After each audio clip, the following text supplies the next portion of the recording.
네, 안녕하세요. 평안히 쉬셨습니까? 하나님 오늘도 우리에게 좋은 날 허락해 주셨습니다. 내 삶의 땅끝은 어디인지 한번 생각해 보셨으면 좋겠습니다. 오늘도 그 땅끝에서 하나님의 사람으로 복음 전하며 살아갈 수 있기를 축복합니다. 오늘은 출애굽기 31장 2절에서 4절 말씀입니다. 내가 유다 지파 훌의 손자여 우리의 아들인 브살렐을 지명하여 부르고 하나님의 영을 그에게 충만하게 하여 지혜와 총명과 지식과 여러 가지 재주로 정교한 일을 연구하여 금과 은과 노스로 만들게 하며. 아멘. 하나님께서는 성막의 기구를 만들기 위해서 브살렐이라는 사람을 친히 지명하여 부르시게 됩니다.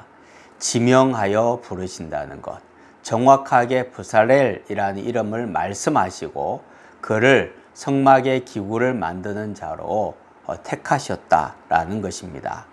성막 기구를 전체적으로 잘 알고 잘 만드는 사람들의 신청을 받아서 선발하는 것이 아니라 하나님은 브살렐의 이름을 친히 부르시고 성막 건축의 총책임자로 세우신다는 거죠. 이 브살렐이라는 말의 뜻은 하나님의 그늘 아래, 하나님의 보호 아래라는 의미를 가지고 있습니다.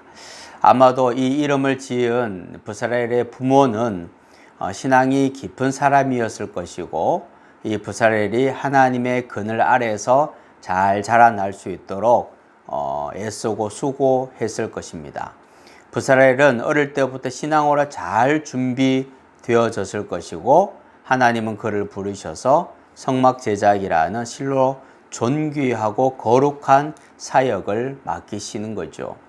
그런데 아마 그 이름이 불려졌을 때 브살렐은 굉장히 놀라고 걱정했을 것입니다. 이것을 어떻게 내가 할 수 있는가?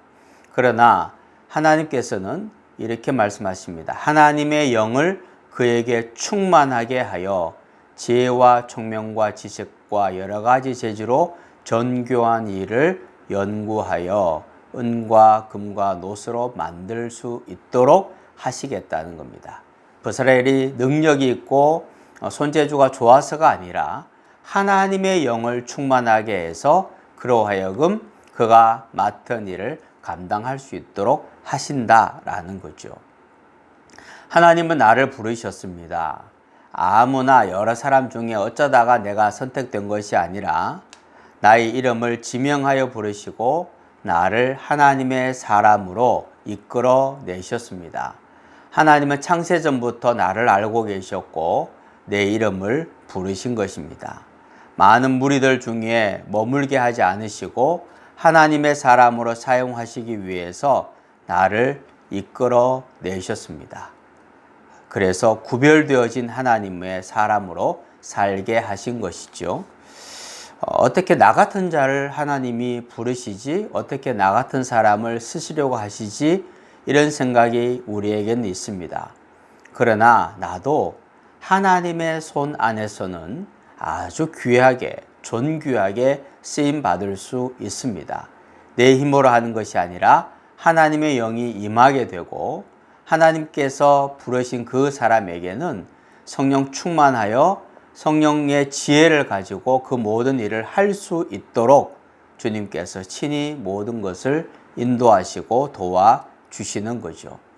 그래서 우리에게 남은 과제는 딱 하나입니다. 하나님이 부르실 때 우리가 순종하여 응답하고 그리고 하나님을 기쁘시게 해드리는 모습입니다. 하나님은 오늘도 우리를 부르십니다. 또 내년의 사역을 위해서 우리를 부르시기도 하십니다. 순종함으로 응답하여 하나님을 기쁘시게 해드리는 삶이 되기를 축복합니다. 하나님 부르실 때 그냥 대충 부르신 것이 아니라 나를 지명하여 부르셨으므로 온전히 순종하고 믿음으로 가게 하여 주옵소서. 성령께서 함께 하심으로 능히 감당하게 하실 줄 믿습니다. 예수님의 이름으로 기도하옵나이다. 아멘.